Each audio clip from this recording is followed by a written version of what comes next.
Okay, so how would we solve this equation? Okay, there are no negatives here. Everything is positive. So this is an addition equation. The thing that needs to go is this positive 4. So how would we solve it? We would subtract 4 on both sides. So to answer the question, subtract 4 on both sides.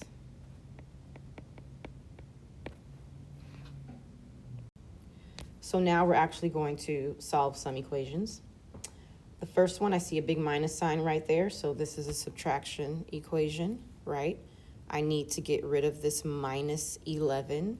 So I'm doing the opposite and adding 11 on both sides. When I do that, these 11s are gone. And now 6 plus 1 is 7. So D is 47, I think. To check it, I plug in this 47. I don't like it written like that, so I need to do it this way. I get 6, 3. So I get 36 equals 36. It does check out. I'll put my answer down here in the box. D is 47. And then for example 2, there's nothing but positive numbers, so this is an addition equation. I need to get rid of that positive 12 that's over here with my x, so I'm going to subtract 12 on both sides.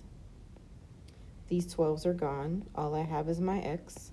I have 10 minus 12. I can't do that. I have to flip it around. And since I'm flipping it around, that means my answer is going to be negative. 12 minus 10 is 2, so it's negative 2. When I check it, I get a negative 2 plus 12 equals 10. I know this is subtraction, so 12 minus 2 is 10. I have more positives than negatives. It checks out. Final answer, x equals negative 2.